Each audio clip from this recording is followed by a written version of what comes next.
Hello friends, स्वागत है आप लोग का एनसीईआरटी जोन में। पॉलिटिकल थ्योरी डिस्कस कर रहे हैं। क्लास 11th की पॉलिटिकल साइंस की बुक है। तो इसमें आज हम इक्वालिटी डिस्कस करेंगे। तो ये थ्योरी बहुत इंपॉर्टेंट है। थ्योरी देखो, एक पॉलिटिकल साइंस की दो किताबें हैं क्लास 11th में, एक है कॉन्स्टिट्यूशन एट वर्क और एक है पॉलिटिकल थ्योरी। तो कॉन्स्टिट्यूशन इन एट वर्क आपको बहुत सारे फैक्ट्स से आपको रूबरू करवा देगा, बहुत सारे फैक्ट्स आपको दे देगा कि आपको बता देगा। लेकिन जो आपका पॉलिटिकल थ्योरी वाली किताब है वो आपका व्यू पॉइंट चेंज करेगी काफ़ी सेक्शन में। जैसे इक्वालिटी हम डिस्कस करेंगे, सोशल जस्टिस, उसके बाद हम डिस्कस करेंगे right, citizenship, nationalism, secularism, peace, development. तो आपको बहुत सारे आइडिया बताएगा हर एक टॉपिक के। जैसे सोशल इक्वालिटी के इतने आइडिया, सोशल जस्टिस के आइडिया, जॉन रॉल्स के आइडिया, जो कि हम GS4 में डिस्कस करते हैं यूपीएससी के सिलेबस में जो है। तो आपको ऐसे ऐसे आइडिया से रूबरू करवाया कि आपको व्यू पॉइंट बहुत ज़्यादा डेवलप होगा इससे। तो इसीलिए ये किताब तो मुझे बहुत ज़्यादा पसंद है। अगर पॉलिटिकल साइंस की बात करें तो ये बहुत ज़्यादा इंपॉर्टेंट है, क्योंकि एक एक चीज़ पे इतने सारे लोग का व्यू पॉइंट आपको देखने को मिलेगा। कुछ और किसी तरीके से सोचते हैं, इवन आपका अपना ही व्यू पॉइंट। जैसे पिछले वीडियो में आपको इक्वालिटी का दिखाया था कि आपका अपना दिमाग कैसे नए नए डेफिनेशन ला रहा था, नए नए सिनारियों को देखते कि इक्वालिटी का, फ्रीडम का मतलब हम समझ रहे थे। तो थर्ड चैप्टर आज हमारा ख़त्म हो जाएगा इक्वालिटी वाला। इस पर ऑलरेडी एक वीडियो आ चुका है जिसमें मैं बताता हूँ क्या क्या हम कर चुके हैं। तो देखो, इस वीडियो में, पहले वीडियो में इक्वालिटी के बारे में देख चुके थे, इक्वालिटी ऑफ अपॉर्चुनिटी। फिर 3 इसके डायमेंशन देख चुके थे। इस वीडियो में हम 2 जो आपको ब्लॉक में दिया हुआ है टैबलेट, जो टॉपिक, जैसे फेमिनिज्म एंड सोशलिज्म, इन दोनों के बाद में डिस्कस करेंगे। उसके बाद हम देखेंगे कैसे हम इक्वालिटी को प्रमोट करें, क्योंकि इतना ज़्यादा गैप हो गया है अपर और लोअर लोगों में, इकोनॉमिक, पॉलिटिकल, सारे फील्ड में, सोशल। तो हम इसको कैसे गैप को फिल कर सकते हैं। तो पहले हम चलते हैं फेमिनिज्म के बारे में डिस्कस करते हैं। तो फेमिनिज्म एक ऐसा आइडिया है, ऐसा पॉलिटिकल डॉक्ट्रिन है जो मानता है ये आइडिया है, जो औरतों के लिए काम करती है। बोलती है कि इक्वल राइट मिलना चाहिए, मैन और वुमेन को सेम रिस्पेक्ट मिलना चाहिए, सेम राइट मिलना चाहिए। अगर दोनों ह्यूमन बींग हैं तो दोनों को सेम तवज्जो मिलना चाहिए। ऐसे नहीं बोलते थे। इनका बोलना ये भी नहीं है कि भाई वुमेन को डोमिनेट कर दो, ये नहीं बोलते हैं कि जैसे पैट्रियार्कल सोसाइटी मेल को डोमिनेट मानती है ना, डोमिनेंस मानती है कि मेल तो डोमिनेट करना ही चाहिए। ये वैसा नहीं मानते। ये मानते हैं कि बस इक्वालिटी हो जाए मैन एंड वुमेन में, क्योंकि दोनों ह्यूमन बींग हैं। क्लियर। तो यहाँ पे फेमिनिस्ट जो होती है, फेमिनिस्ट का मतलब होता है जो वुमेन के राइट को प्रोपागेट करने वाले इंसान होते हैं या ग्रुप होते हैं, उनको फेमिनिस्ट बोलते हैं। ये बोलते हैं मैन एंड वुमेन, ये बिलीव करते हैं, believe that many inequality in society is neither natural और नॉट नेसेसरी। ये बोलते हैं कि मैन एंड वुमेन के जो भी इनइक्वालिटी है, जैसे पैट्रियार्कल सोसाइटी में मेल को डोमिनेंस किया जाता है, या हम और अलग अलग फील्ड में देख सकते हैं। बोलते हैं कि यार ऐसा कोई नेचुरल नहीं है। अगर नेचुरल रहता है कि नेचुरल रूप से वुमेन कमज़ोर होती तो हम चलो मान भी लेते कि चलो फिर इक्वल राइट का बात नहीं करते।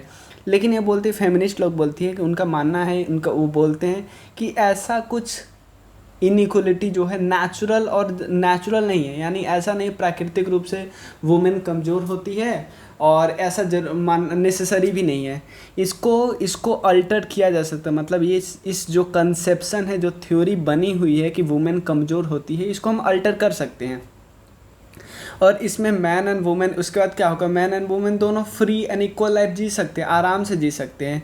अब उनसे जब फेमिनिस्ट से पूछा जाता है कि सर मैम या सर, क्योंकि जो फेमिनिस्ट होते हैं इवन ज़रूरी नहीं सिर्फ वुमेन हो, बहुत मेल भी होते हैं जो फीमेल के राइट को प्रोपगेट करते हैं, फीमेल के चाहते हैं कि फ़ीमेल को भी सेम राइट मिलना चाहिए जैसे मेल को मिलता है। तो उनसे पूछा जाता है कि सर बताइए या मैम बताइए कि इनइक्वलिटी इतना ज़्यादा समाज में क्यों है, जबकि ये इनइक्वलिटी नेचुरल नहीं है, प्राकृतिक रूप से नहीं है, तो क्यों इतना इनइक्वलिटी है। तो वो बताती है कि कुछ कारण है जिसके कारण इतनी इनइक्वलिटी। जैसे पहला कारण बताती है कि हमारा सोसाइटी बहुत पैट्रियार्कल है। पैट्रियार्कल मतलब को मेल को ज़्यादा डोमिनेंस देते, मेल को ज़्यादा तवज्जो दिया जाता है। यहाँ पे हमारे सोसाइटी में मेल को ज़्यादा वैल्यूएबल और ज़्यादा पावरफुल माना जाता है। अगर मेल को आप साफ साफ देख सकते हो, और मेल को ज़्यादा वैल्यूएबल नहीं माना जाता। तो फीमेल फिटिसाइड क्यों होता है? फीमेल को क्यों घर में ही मार दिया जाता है? फीमेल को क्यों स्कूल में नहीं भेजा जाता है? क्योंकि हमें पता है, सोसाइटी को पता है कि क्योंकि वो लोग मानते हैं फीमेल वैल्यूएबल नहीं है सोसाइटी के लिए कंट्रीब्यूट नहीं कर सकती, इसलिए उसे एजुकेशन मत दो, उसे शादी करवा दो, बस यही है। और पावर भी, क्योंकि पैट्रियार्की जहाँ पे होगा वहाँ पे मेल को ज़्यादा वैल्यूएबल माना जाएगा, उसको ज़्यादा पावरफुल माना जाएगा। और यहाँ पे इवन हमारी सोसाइटी पैट्रियार्कल इतनी अंदर से घुस पड़ी है, मतलब इतना दिनों से चला आ रहा है कि हमें ये नेचुरल लगता है। हमें जहाँ पे पैट्रियार्कल फॉलो हो रहा है, अगर हम उस सोसाइटी के मेंबर हैं तो हमें नेचुरल लगेगा यार ये तो होता ही रहता है, ऐसा हमें लगेगा। तो यहाँ पे patriarchy is based on the assumption, ऐसा माना जाता है कि मैन एंड वुमेन अलग अलग है, दोनों अलग अलग है, और मैन ज़्यादा पावरफुल है, इसीलिए मैन अगर ज़्यादा पावरफुल है तो हम ये इस कदम को भी जस्टिफाई कर लेते हैं कि मेल अगर डोमिनेट कर रहा है अपनी फीमेल काउंटर पार्ट पे, तो हम इसको जस्टिफाई कर लेते हैं, बोलते हैं ये जायज़ है, मतलब ये सही है, समाज में सही है। लेकिन ऐसा सही नहीं है, ठीक है। फेमिनिस्ट बोलती है ये सही नहीं है।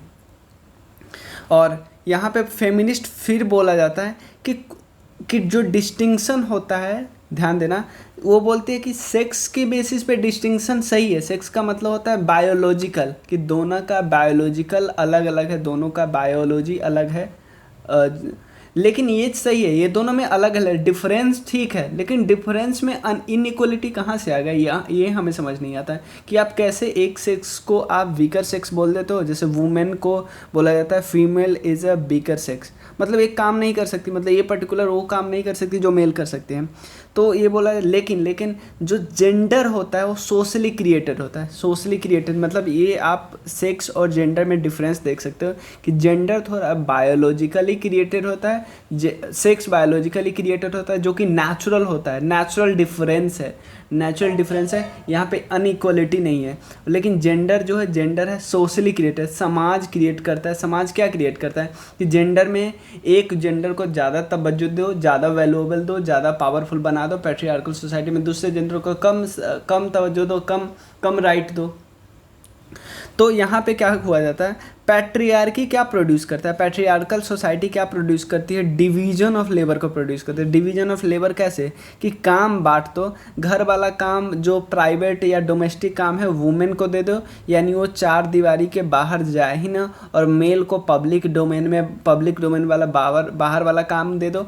और ध्यान दो, पैट्रियार्कल ने सिर्फ इतना नहीं किया, पैट्रियार्कल ने ये भी कर दिया कि जो पब्लिक डोमेन वाला बाहर का काम है उसको ज़्यादा इम्पॉर्टेंट बोल दिया। ये और ख़तरनाक है कि भाई ये काम, जिस काम से ज़्यादा पैसे आते हैं, उसको बोल दिया कि ज़्यादा इम्पॉर्टेंट काम है, और जो घर वाला काम है उससे पैसे नहीं आते, इसलिए ये इम्पॉर्टेंट नहीं है। इसीलिए तो बार बार आवाज़ उठती रहती है कि इस काम को भी जीडीपी में कैलकुलेट किया जाए, ताकि इस काम के भी पैसे जब होंगे, इस काम के भी पैसे कैलकुलेट होंगे, तब तो पता चलेगा मेल को कि दोनों काम कितना कंपेयर किया जा सकता है। क्योंकि इसको फिर नहीं तो हमारी पैट्रियार्कल सोसाइटी इसको इम्पोर्टेंट, इसको अनइम्पॉर्टेंट मान देती है। अब प्रॉब्लम क्या हो जाता है, एक और इशू लेते हैं, बहुत सारी फीमेल बाहर काम करती है, तो ऐसा नहीं है उस सोसाइटी में कि फ़ीमेल बाहर काम करे। पैट्रियार्कल सोसाइटी में बहुत ऐसा फैमिली है जो मान जाएगा बाहर काम करने के लिए, लेकिन फिर से वुमेन को डबल बर्डन झेलना पड़ा है कि वो बाहर काम करेगी। इसका मतलब ये नहीं है कि घर में काम नहीं करेगी। पैट्रियार्कल सोसाइटी बोलती है कि आप बाहर जाओ काम करने, हम आपको ऑर्डर देते हैं, लेकिन आप घर पर भी काम करो। तो यहाँ पर वुमेन को डबल बर्डन झेलना पड़ता है, समझे। फेमिनिज्म वाला हमने इशू समझ लिया कि ये नेचुरल नहीं है, सोसाइटी द्वारा क्रिएटेड है, समझ गए। उसका नेक्स्ट टॉपिक है सोशलिज्म। क्लियर है। सोशलिज्म क्या बताते हैं, सोशलिज्म का मतलब सिंपल ये नहीं होता है कि देखो, the political idea that is based on the belief that all people are equal, सब बराबर है, that the money and property should be equally divided. मतलब सोशलिज्म का आइडिया बहुत बहुत ख़तरनाक आइडिया है। ये बोलते हैं कि सिंपल है, सब अगर इंसान इक्वल है तो सबको इक्वली मनी और प्रॉपर्टी में सबको इक्वली डिवीजन हो जाए। लेकिन इसमें भी अब बहुत ज़्यादा प्रॉब्लम आ गए हैं, बहुत सारे नए नए आइडिया आ गए हैं कि हम ऐसा तो नहीं है कि आप खुद ही सोचो कि कोई भी देश ऐसे डायरेक्ट नहीं कर सकते, नहीं तो इनोवेशन नहीं है। कोई क्यों पूरी ज़िंदगी मेहनत कर लेगा एक रिसर्च एंड डेवलपमेंट के लिए, क्योंकि उसको कोई उसको वही नहीं रहेगा ना, महत्वाकांक्षा ही नहीं रहेगा कि मुझे कुछ बाद में कुछ एक्स्ट्रा मिलेगा। कोई क्यों किसी कंपटीशन की तैयारी करेगा, कोई क्यों डॉक्टर बने, कोई क्यों साइंटिस्ट बनेगा, नहीं बनेगा भाई। मतलब इकोनॉमिक बेनिफिट्स भी एक महत्व रखता है, एक नाम महत्व रखता है कि आपको पता है कुछ अवार्ड्स मिलेंगे, मैं करूँगा ये करूँगा तो। लेकिन अगर ऐसा कुछ आपको पता ही है कुछ नहीं मिलेगा, इक्वल उतना ही पैसे मिलने हैं, उतना ही प्रॉपर्टी मिलनी है, तो आप उतना वो नहीं कर पाएगा। आप मतलब जनरल ले सकते हो कि अगर कोई किसी को, अगर एक्सेप्शन हो सकता है कि कोई किसी को इतना प्यार हो किसी टॉपिक से तो कर सकता है भाई, लेकिन मतलब rare of the rarest case हो जाएगा फिर। तो हम क्या कर सकते हैं यहाँ पे कि जो इनइक्वलिटी है उसको मिनिमाइज, ज़्यादा से ज़्यादा हम क्या कर सकते हैं, मिनिमाइज कर सकते हैं। ऐसा नहीं कि बढ़ावा दे सकते। हम अगर मान लें तो स्टेट जो करती है, कोई भी देश जैसे इंडिया टैक्स क्यों लेती है, टैक्स लेने का एक मकसद होता है, टैक्स लेने का जो पावर है देश का वो थोड़ा सोशलिज्म से जनरेटेड है, क्योंकि उसमें जो ज़्यादा पैसे वाले हैं उनसे पैसे लो और जो गरीब है, जो पुअर पीपल है, उनमें किसी न किसी स्कीम के मदद से उनको पैसे ट्रांसफ़र करो। तो आप क्या कर रहे हो, इनइक्वलिटी को मिनिमाइज कर रहे हो और लोगों को डिस्ट्रीब्यूट कर रहे हो, लोगों को पैसा दे रहे हो। और ये वाला जस्टिफाई माना जाता है कि मतलब ये जायज़ है, मतलब ये गलत नहीं है। अगर ऐसा कोई सरकार करती है तो ये गलत नहीं है। क्लियर। और जो सोशलिज्म का आइडिया कब रिस्पॉन्स में आता है, कब आता है, जब समाज में इनइक्वलिटी बहुत ज़्यादा बढ़ जाता है। और ऐसा होता कब है, और देखो समाज में इनइक्वलिटी कब बढ़ा। देखो समाज में इनइक्वलिटी तो पहले से था ही थोड़ा बहुत, लेकिन इसको और ज़्यादा इंक्रीज कर दिया इंडस्ट्रियल कैपिटलिस्ट सोसाइटी में। भाई कुछ ही लोग के पास कंपनी थी, बहुत पैसे कमा ले, बाकी सारे लोग करीब, तो कितना ज़्यादा इनइक्वलिटी हो गया ना, ठीक है ना। तो देखो अब यहाँ पे बताया जा रहा है कि गवर्नमेंट ऐसा नहीं है कि सबको इसको बोलेगी चलो तुम सारा पैसा दो, हम लोगों में गरीब में बांट देंगे, यानी सबको बराबर। गवर्नमेंट ऐसा भी नहीं करती, यानी गवर्नमेंट इंटायरली मार्केट को अपोज नहीं करती, मतलब इसको इंटायरली अपोज नहीं करती, नहीं कर सकती गवर्नमेंट। लेकिन गवर्नमेंट कभी कभी बहुत सारे फील्ड में रेगुलेशन लाती है कि आप हेल्थ में, एजुकेशन में फ्री कर दो, हेल्थ में आप थोड़ा लिमिट लगा दो, ऐसे करते हैं। तो अब जो एक बहुत बड़े सोशलिस्ट हुआ करते थे, राम मनोहर लोहिया के बारे में बताते हैं। वो बोलते थे कि हमारे समाज में 5 टाइप का इनइक्वलिटी है और इसको हमें लड़ना होगा इससे साइमल्टेनियसली। लेकिन आपको इस इनइक्वलिटी के अलग लड़ना होगा, सबको देखो, इन्होंने बोला कि सब इनइक्वलिटी पे काम करना होगा, लेकिन ऐसा नहीं कि सबको एक साथ एक ही तराजू पे तौले, सबके लिए आप अलग अलग लड़ो। ये इनइक्वलिटी ख़त्म हो जाएगा तो समाज सही हो जाएगा। जैसे मैन एंड वुमेन वाला इनइक्वलिटी, स्किन कलर के बेसिस पे, जैसे आप वाइट को थोड़ा सुपीरियर मानते हैं, ब्लैक को इन्फीरियर मानते हैं, ये नहीं होना चाहिए। कास्ट के बेसिस पे ब्राह्मण ऊपर मानते हैं और बाकी सबको नीचे। कॉलोनियल रूलर जो था, एक कॉलोनियल रूलर अपने आप को अच्छा मानते थे, दूसरे के खिलाफ में ऐसे मानते थे। तो लेकिन एक इनइक्वलिटी बोलते थे सबसे खतरनाक है ये वाला, बोलते कि अगर ये ठीक हो गया ना, बोलते थे कि क्लास इनइक्वलिटी का मतलब है इकोनॉमिक इनइक्वलिटी जैसे ही ठीक हुआ ना तो बाकी ऑटोमेटिकली ठीक हो जाएगा। ये बोलते, यानी सिंपल बोले सब कुछ पैसे का खेल है, ऐसा बोलते थे। तो और एक चीज़ और बोलते थे, सारे इनइक्वलिटी का रूट जो है ना वो अलग अलग है, इसलिए हम सबको इंडिपेंडेंटली लड़ना होगा, सारे इनइक्वलिटी को ख़त्म करने के लिए इंडिपेंडेंटली लड़ना होगा। और एक चीज़ वो बोलते थे, एक उनका टर्म था सप्त क्रांति। सप्त क्रांति का मतलब 7 रिवॉल्यूशन है। 5 टॉपिक ये था, 2 टॉपिक एक था कि सिविल लिबर्टी के लिए लोगों को छूट मिले और नॉन वायलेंस के लिए। नॉन वायलेंस का मतलब है, उन्होंने सिंपल बोला कि आप वेपन अपना छोड़ दो, नॉन वायलेंस अपनाओ, सत्याग्रह। मतलब गांधी जी के बहुत बड़े भक्त थे, ठीक है। तो इनका सप्त क्रांति है। सप्त क्रांति का मतलब होता है 7 रिवॉल्यूशन, आइडिया ऑफ सोशलिज्म। एक क्वेश्चन सीधा आपका आ सकता है कि 7 रिवॉल्यूशन बताइए, तो आपको सिर्फ एक पॉइंट बताना है और कुछ नहीं। क्लियर। 7 पॉइंट किसी 5 मार्क्स वाले में लिख दोगे, एक एक लाइन से और डिफाइन कर दोगे इसको, जैसे मैन एंड वुमेन का जो मैं बोला हूँ वही बस लिख दोगे तो बहुत बहुत अच्छा से बन जाएगा। बस ये 7 ही आपको याद रखना चाहिए। उसके बाद क्वेश्चन उठता है कि इक्वालिटी जो हमारे समाज में है, मतलब इतना ज़्यादा हमारे समाज में इनइक्वालिटी, जैसे पहले वीडियो में हमने डेटा देखा था, ऑक्सफैम का डेटा, एक ह्यूमन डेवलपमेंट रिपोर्ट का डेटा, इन सब रिपोर्ट से पता चलता है कि बहुत ज़्यादा इनइक्वालिटी हमारे समाज में। तो कैसे इनइक्वालिटी को दूर किया जाए? सबसे पहले फॉर्मल इक्वालिटी को इस्टेब्लिश किया जाए। एटलीस्ट समाज में जो पॉलिटिकल इक्वालिटी हो ना, पॉलिटिकल फील्ड में, वहाँ तो इक्वालिटी होनी चाहिए। वहाँ अगर नहीं हुई ना, जैसे कस्टम, जैसे राइट टू वोट, कानून बराबर होना चाहिए, इसको हो जाए। लेकिन मैं ये नहीं बोल रहा हूँ कि इससे आपका सब कुछ हो जाएगा, भाई नहीं, इससे आपका कानून बराबर होने से सब इक्वल नहीं हो जाए, ये पिछले वीडियो में हम देख चुके हैं। उसके बाद इसके लिए हमें क्या करना होगा? इक्वालिटी चाहिए, लेकिन मैंने बताया था ना पिछले वीडियो में कि हम देख रहे थे, जब हम लाइन में खड़े थे तो हम देख रहे थे एक और लाइन नया है जिसमें ओल्ड एज और डिसेबल पीपल थे। यानी आपने बोला कि चलिए स्पेशल ट्रीटमेंट कुछ लोगों के लिए तो जस्टिफाई है, ज़रूरी है, तभी हम इक्वालिटी कहा सकते हैं। जैसे मान लो एग्जांपल लेते हैं कि यहाँ से यहाँ रेस है, तो हम सिंपल सबको यहाँ पे खड़ा कर दें तो नहीं, क्योंकि ये बंदा कभी स्कूल ही नहीं गया था, तो इसके लिए गोल थोड़ा हम शॉर्ट कर देते हैं, यानी इसका कट ऑफ जो होगा वो थोड़ा कम होगा। या हो सकता है बहुत सारे एग्जाम में वुमेन का कट ऑफ कम होता है, तो ऐसे कर सकते हैं, क्योंकि ठीक है ना।